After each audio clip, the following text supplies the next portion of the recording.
me. I want to thank, all right. I want to thank the Center for Culture and Ecology for inviting me, and of course, most importantly, all of you for being here.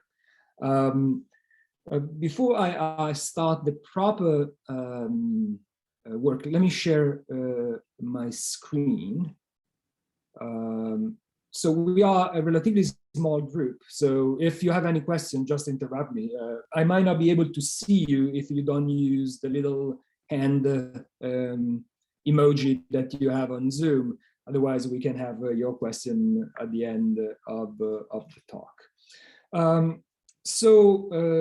Before I start talking about the project itself, I want to give you a sense of the real premise of this work. So as Claudia pointed out, my work has been mostly in the past related to the Mediterranean basin and authors or events or geographical location linked to southern Italy, especially, but also the other part of the Mediterranean nations. And so it's kind of, it might be kind of surprising that I'm instead this time talking about a place that is in the United States. In fact, I was working on a completely different project on a forest in central Italy, a forest that was planted by Mussolini, and I was looking at the social political and the eco-politics of this forest when the pandemic hit. And there was, for me, some kind of one of the few really silver lining of the pandemic that it forced me to, well, I couldn't travel.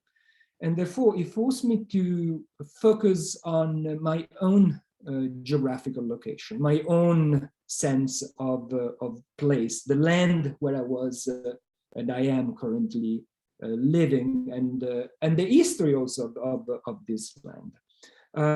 Especially the history of my institution, which is Dartmouth College. As I mentioned, Dartmouth is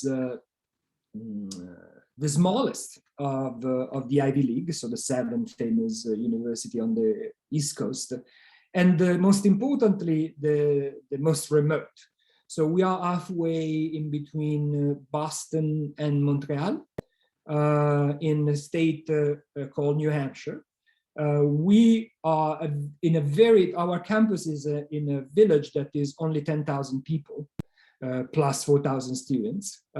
So we are surrounded by the so-called White Mountains that is on the Appalachia mountain range.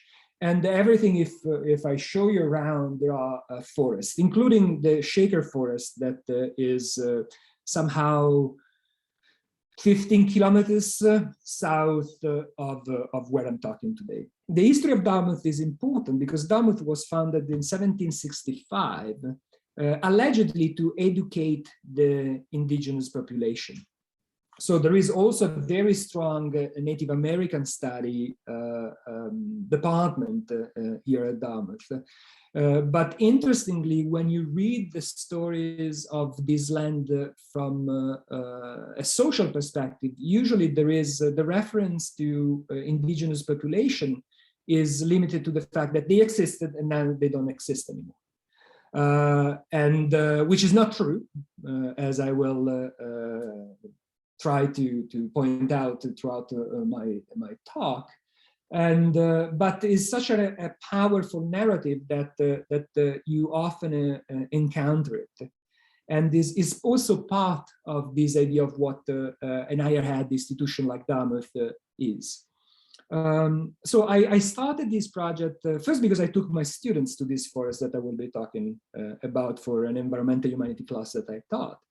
But also because I believe that, well, mostly focusing on the place where I live at the institution where I teach gave me the opportunity to really engage with what I believe is one of the most important tasks of the environmental humanities and the post-humanities as a whole, that is to deconstruct exactly the structure of higher ed as it is today.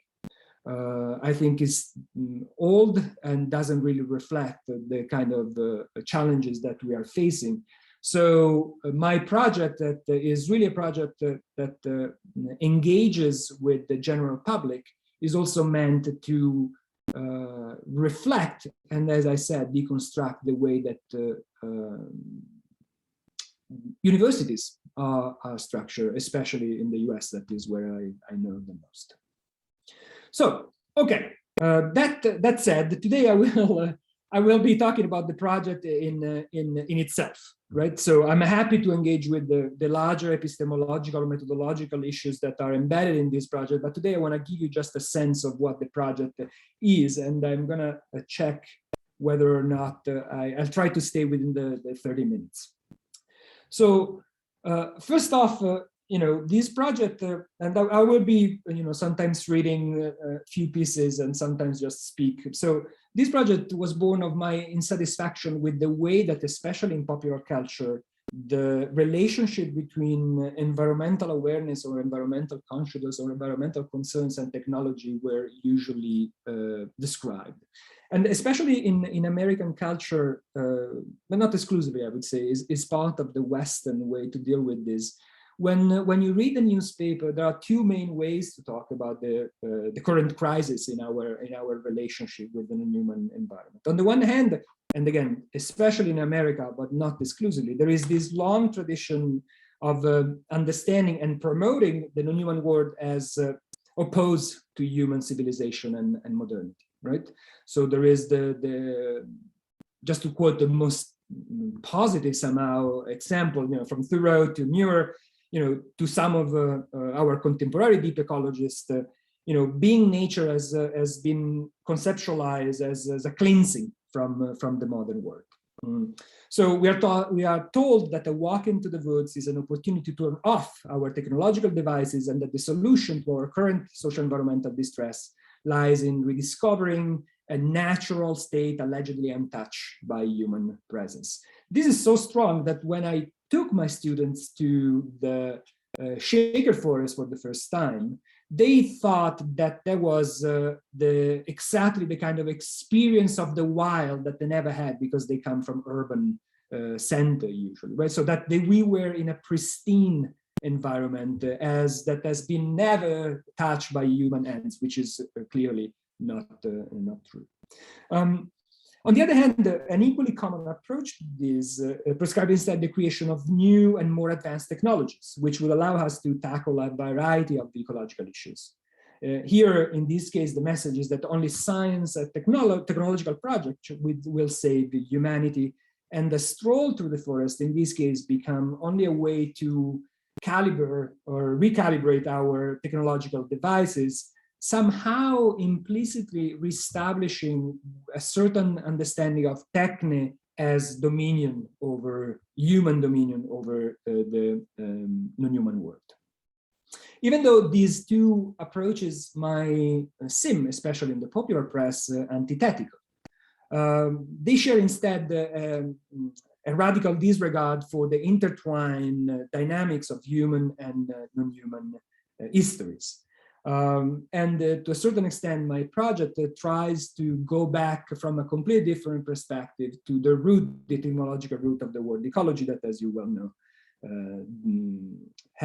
connects to this idea of dwelling, and therefore reminding us that every ecological issue starts with this idea of dwelling in a specific place with other living communities, whether or not they are human is irrelevant for this specific project.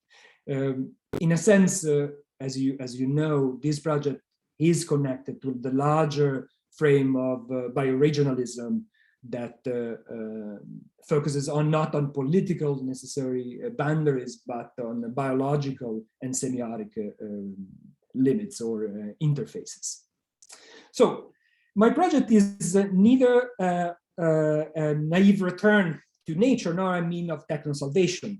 Entangled Ecologies addresses the lack of understanding of the mutual formative bond between cultural identity, socio-historical awareness, and ecological knowledges that lies at the core of our current environmental crisis. To engage properly with this crisis, we need critical humanist inquiries capable of using technologies to bring forth in innovative and more inclusive ways how our past interaction with the non-human world always traveled with us, whether we are aware of them or not. To the exploration of the shaker forest socio-environmental history and thus the multiple and diverse ecological narratives embedded in the forest, the project displays not only what the humanities can teach us about our relationship with the environment, but also how multicultural and multi-species narratives are in fact necessary channels to understand the complexity of our past, present, and future relationship with the planet and its various inhabitants. The project allows public users of the application to engage directly with the current landscape of the forest, while learning how cultural, religious, and ethnic identities connect with a specific environment and how, vice versa, the environment acquires the cultural value of place through everyday human practices. Moreover, through the app, users will understand their historical presences in the forest in ways that are not linear, but multi-layered, and affected by entangling ecological encounters, thus helping them to see and be affected by the layering of change and often loss that characterizes even the most successful conservation narratives. So augmented ecologies is thus, first and foremost, an augmented reality application that provides both a dynamic historical record of the human-non-human interaction in the so-called shaker forest and an opportunity for those exploring the property, from middle school students to occasional hikers or scholars interested in the history of that specific land, to connect with its rich historical and environmental legacy, as well as its present life. So users will download this application from an app store linked to our Dartmouth website, and then they will operate their digital devices, either iOS or Android, along the 3.5 miles trail that connects the Shaker Museum, that is at the bottom of this forest, that the forest is on a hill, up to the very top of the forest that is where the pond is, called a Smith Pond, that has been created, as I will point out, by the Shaker community. Practically, what they will have is what is called a thick map, that is a collective and digital enterprise that tries to comprehend space, place, and time in a concept, and can be defined as a multidisciplinary, multimedia, and multifaceted depiction of place and the human, non-human plants and things that exist within it. So imagine that walking through the trail, users will encounter location-specific optical codes, which will trigger clusters of augmented reality objects, each providing either auditory, visual, or textual information, or a combination of them, anchored to their surrounding landscape. These optical codes will be in the shape of tree leaves, highlighting the main botanical feature of a specific part of the forest, as well as avoiding the visual incongruence that is attached instead to the most common square QR codes. Hiking the trail with the app will thus become a kind of hybrid experience, half rooted in the tangible and the material presence of the users in the forest, so sweating through the hike because it is particularly steep, but also connected through the digital device to histories, narratives, places, voices, experiences that belong either to the past, to the present, but they are not there in that specific moment, or even to the future. We are thinking to add to the app the possibility of having projection of future landscape of the forest, as if the temperature it will be still rising in the next 20 years. So different from a canonical map, our augmented reality application will allow participatory mapping, but also privilege underrepresented voices and more complex network of ecological knowledges. So this is the premise of the work, and I use a lot of jargon. I'm not sure that this is completely clear. what we are trying to accomplish. But probably the closest example that we might have is an old game that was called Pokemon Go. Right? So users will walk through the forest, and through using their phone or whatever, they will, in specific location, their phone, the camera of their phone will be triggered by what is technically a relay. I don't want to go into the techno lingo, but is a relay that will make appear on their camera, on their device, virtual object, overimpose or superimpose on the actual landscape. And then they can click on these objects, and they receive a certain level of narratives, really stories, about that specific location of the forest and what they can see and interact with. And I will give you more specific example later on. First, though, I need to give you a sense of the place, so the where and the why we are doing this.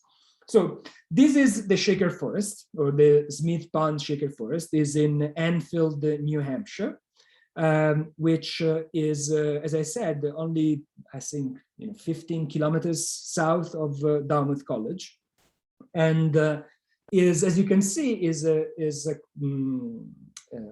completely or nearly completely forested area. Is 1995 acres that has at the top this 63 acres pond that is called Smith Pond. This pond was consolidated through the construction of a dam by the Shaker community at the beginning of the 19th century. But there were a series of lily ponds in that area as well. Now the land is owned and managed since 2015 by the Upper Valley Land Trust. The Upper Valley is the area where we live because it's the upper valley of the Connecticut River, and is a conservation area for wildlife habitat. So there is really only one trail that goes up and down this forest. Otherwise, the rest of the forest is left relatively in its current state. Interestingly, this property is important also because for two ecological reasons. The first one is that in 2016, the Upper Valley Land Trust found almost 10, I'm saying almost because we are not sure one of these is still alive, but a few examples of mature chestnut trees, which is quite unique because at the beginning of the 20th century, the chestnut population in the US got completely destroyed by what is now called a chestnut blight, which is a fungus that is a parasite of American chestnuts. So there are no more mature chestnut trees in the US growing actual chestnuts, which is fascinating because Americans have a lot of songs with chestnuts in it about Christmas especially, but almost none of them had experienced a chestnut or eaten a chestnut in the last 100 years. The similar blight, the similar fungus also arrived in Europe, was brought into the US through international trade, is a East Asian mushroom, really. But interestingly, there is a virus in European chestnuts that eats this parasite. And so the population in Europe has not been destroyed, but the same RNA virus is not present in the American chestnut. So it's quite rare that you can find in a US forest a mature chestnut tree making actual chestnuts. And also in the pond there is a specific bird that is called the loons, that is an iconic bird of North America, has just returned. So the biological and ecological reasons why this pond is particularly relevant as a conservation area. However, what intrigued me were the possibility to apply to this forest what I think are the three main humanities theme of my project. The first one is this idea that social environmental history, so that human history and non-human history are not separate spheres, but an entanglement of multi-species practices and narratives. And I will return to each of them briefly. The second one is an idea of cognitive justice. So there are ways to rethink the way in which human knowledges, especially, are structured and consolidated as well as managed. And I believe that the way that we think conceptually of how these knowledges are constructed and distributed should be at the very core of the environmental humanities and the post-humanities in general. And finally, there is this idea that the project and the app will create a more hybrid presence. I come from a strong interest in phenomenology, and I'm fascinated by the possibility of refocusing our presence in any kind of environment through a set of ambivalence rather than really focusing on the human presence in itself. But again, I will return to this as well. So let's start with the first. So social environmental history. The property has such a unique history because a quality, because it has three main aspects of what is the history of the United States in their relationship with the different human population, as well as the relationship between this human population and the environment. So to lay observers, like my students, for example, the shade forest might appear to be a pristine example of New England wilderness, and nearly completed with a place where no human have ever set foot. Yet there has been a significant human presence and impact on the property.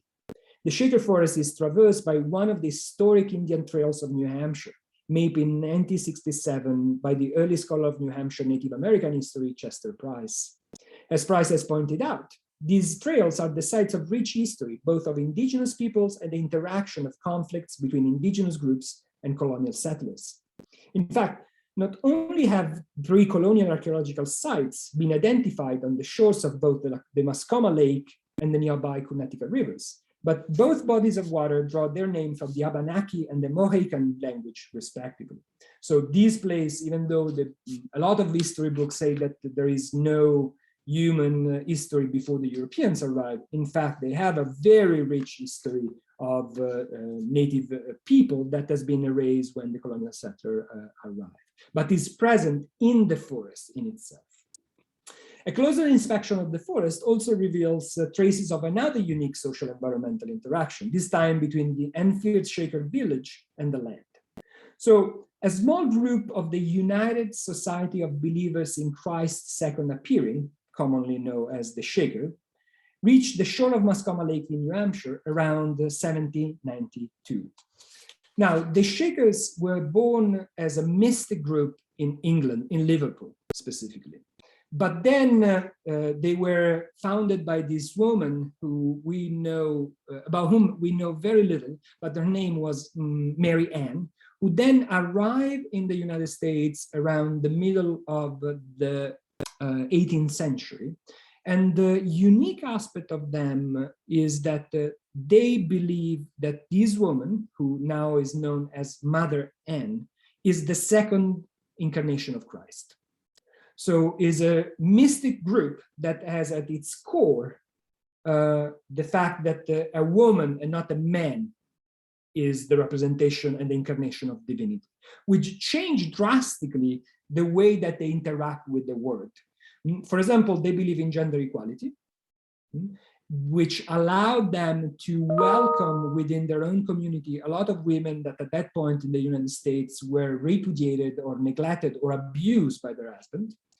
And, but they also believe in celibacy. So there was no interaction or intercourse, I would say, really, between women and men within the community.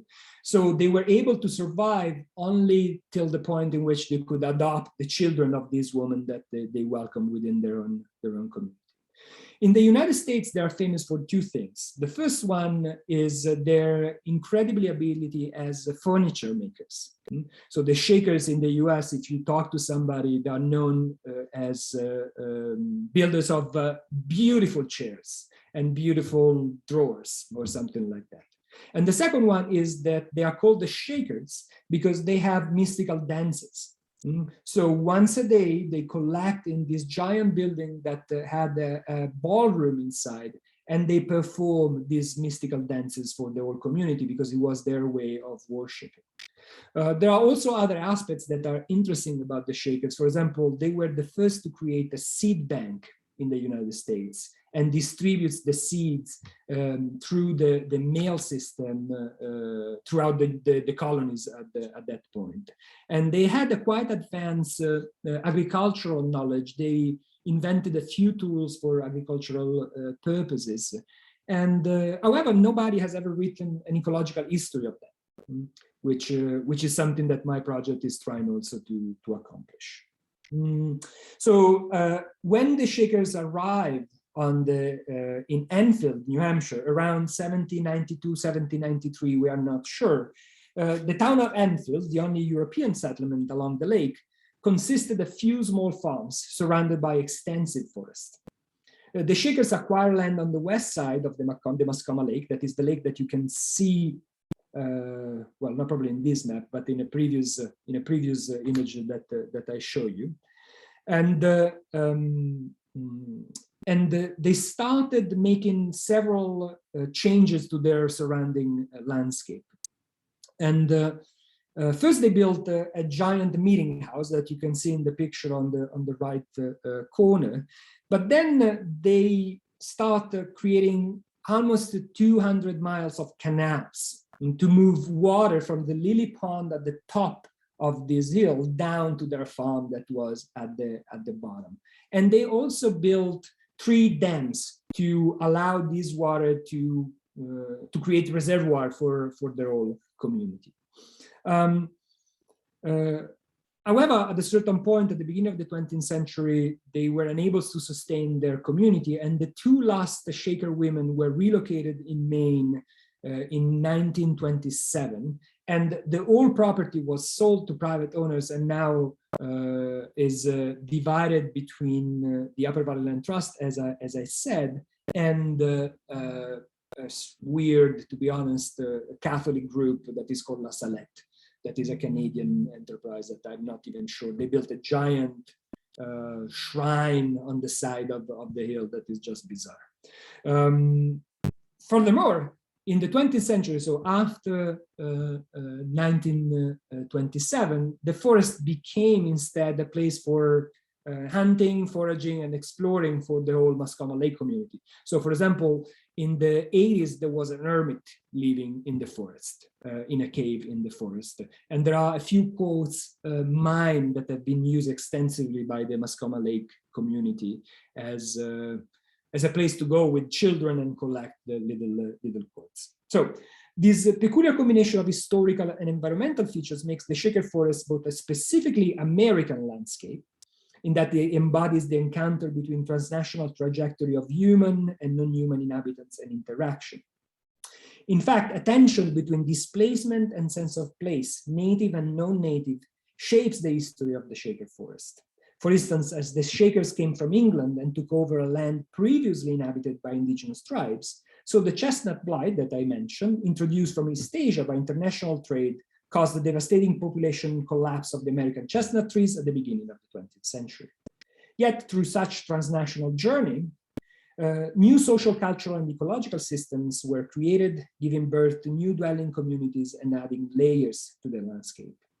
Our application attempts to replicate this complex historical experience, as users will be indeed outsiders who, through their 3.5-mile journey from the Shaker Museum up to Smith Pond, will have the opportunity to encounter both the displacements of different communities who dwell in the forest and the ecological knowledges and practices that have resulted from their passage.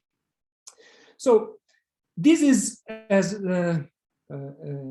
far as the social environmental history is concerned. Now, the second humanities theme is instead cognitive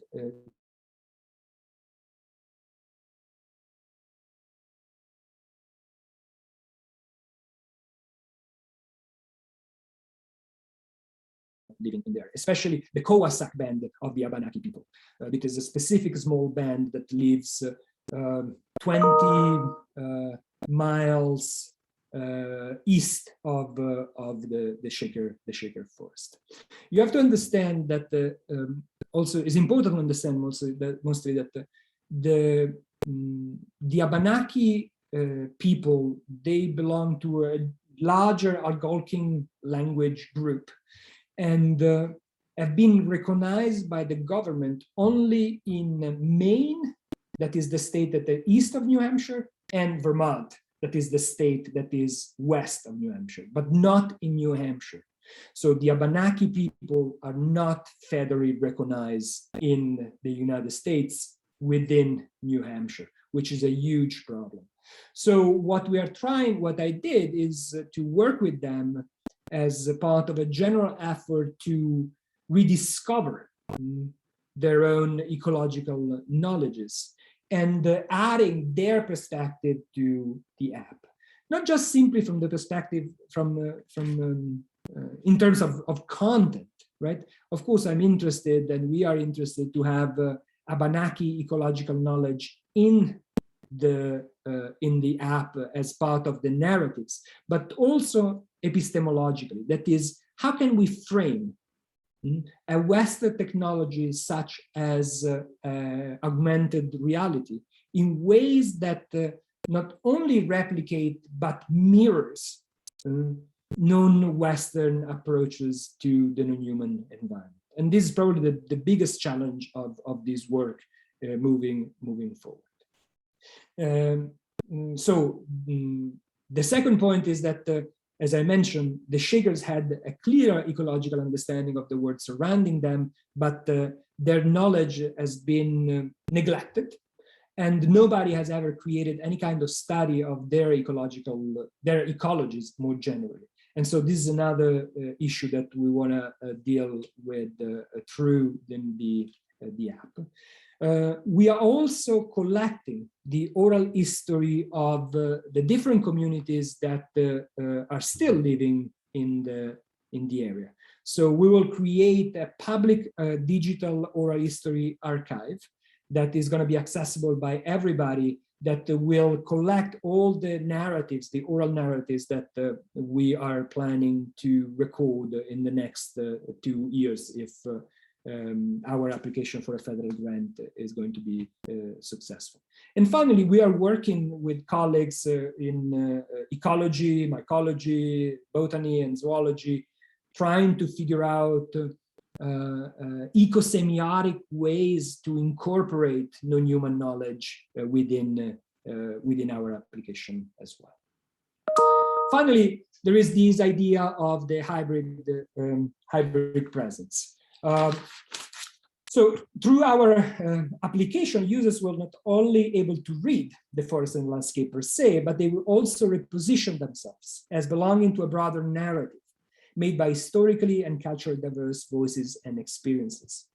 Their interaction with the surrounding environment will be mediated by both their physical embodiment on the trail and their digital devices. The experience of seeing, smelling, touching, listening to the forest will thus be enhanced by the augmented reality object, which would allow users to access a diverse range of experiences and knowledges. Vice versa, the stories told by the application will amplify the user's actual presence in the forest, supplying information that would reinforce and heighten their phenomenological presence. For example, the ornithological information offered by the app would resonate with the actual presence of birds and their songs, thus connecting the cultural and ecological understanding of non-human soundscapes with either the experience of hearing them, or in the case of birds that do not nest anymore in the area due to the habitat loss created by climate change, with the current lack of such important auditory landmark. And this part has been inspired by an amazing project that, if you have the opportunity to come to the US and visit, is the Thoreau Ponds of Walden, and Maya Lin, who is an architect and artist who did the Vietnam Memorial in Washington, DC, but this is irrelevant, use the local wood to create a tunnel through which you can go, and in the tunnel, there are the calls and songs of the birds mentioned by Thoreau in Walden, but they do not nest anymore in that area due to habitat loss. So you are exposed not just to what you can hear outside, but also to the fact that certain sounds and certain non-human voices are lost forever due to our human impact. So in this way, the project will achieve three main goals that are there. So users will strongly connect to more than human communities and histories that stretch beyond the present and have a better appreciation of the importance of the past as a dialogical and multi-layer experience.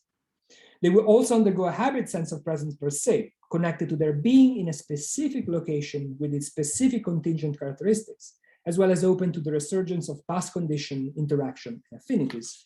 And finally, through the app, users will be exposed to the potential connection between the local history of the Shaker Forest and transnational ecological discourses and practices, locating themselves in a specific bioregion, as well as in the current global conversation about cultural and environmental sustainability, adaptation, and resilience.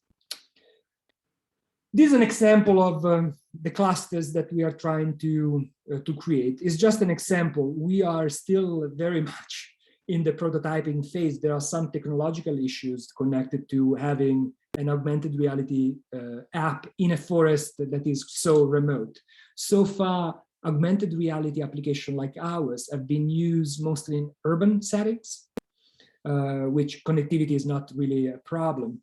And so this would be the first one to be used in such a manner in a forest, if we are successful, of course, in creating this. Let me see what time is. Yes, I think that I can finish. So just to recapitulate, the app will have more or less 10, we are thinking 12 now actually, of clusters of augmented reality objects throughout the trail. So you can see the trail here, and there are a few of places where we are considering putting the clusters. Some are pretty much set, other are instead we have still to work with our partners to figure out whether or not they think is the best place to put a cluster of augmented reality objects. And we hope through the creation of this app to actually inspire other people in other locations to create a similar application for a general public, really. So we are not interested only in creating something for scholars, but we are interested in creating something that can be used by everybody and have exposed them to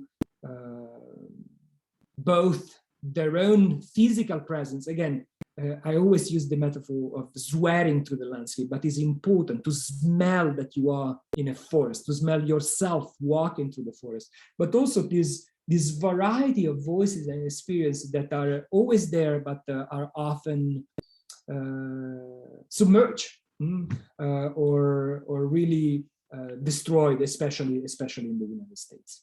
And these are the state of the project. I got the grant in March 2020 through the Newcomb Institute for Computational Science. And through that grant, we were able to create the kind of the ground for a preliminary design for the AR application. And also, most importantly, establishing different kind of connection with the people who are going to be involved in this. I have an advisory committee of different, coming from different cultural and ethnic background, who helped me to steer this application in the right direction. And I'm working also with the Devi studio here at Dartmouth, that is a studio just for augmented and virtual reality, run mostly by students. So part of this project is also experiential learning for the students who are interested in creating technological devices for environmental purposes.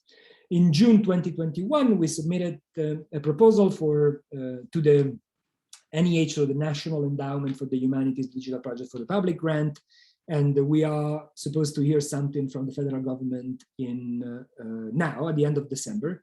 And if our proposal gets awarded, we will start in March, April, the prototyping phase properly. That is really going on location, putting the relays and starting to collect archival material that will then fuel the application itself. Just to give you a sense, this is a super basic prototype, and I apologize for the quality, but it gives you a sense of how the application would work. So imagine that this is our phone, and we can use the application. We are in a location in the Shaker Forest. And so you click, and there is an interface that tells you welcome to the Shaker Forest, etc., etc. And you are in location, and while you are scanning the landscape, you will have virtual objects. Now there is only this kind of crossing thing, but in the future there will be virtual objects, and then you can click on them, and the information will be available to you to have access to them. And that's just a very small example of how it will work. I think that's it, because I'm well beyond my time, so I apologize for being too long. All right. No, actually, thanks very much, Damiano. And as I said, good luck again for your round of, for the result of the application. And going back also to what you were saying about the students' mental health, I really see also the potential for this project to really enhance the quality of life of students and communities in general, because, like, as we all know, being outside, moving in the forest, in a forest, in nature in general, is such a valuable and important experience also for our psychological and physical health. So there is a lot of potential in that, and your project is really fascinating. Thanks very much. If I can add just a minor thing to this, we are also considering students with disability. Right? Exactly. So our QR codes are going to be, and we are designing them in ways that are available to people with the color blindness, for example. And we are working with the Upper Valley Land Trust to figure out ways to make at least portion of the trails, the beginning and the end probably, available for people on wheelchairs, so that they can experience the forest and the application as well. Not the whole trail, because that would mean to destroy the trail in itself, and is very steep in certain parts, but at least part of the experience would be accessible, which I think is the right thing to do on so many levels, but these are completely different discourse. Absolutely, you've just answered to one of my questions. So I think I'll open the floor for questions from the audience.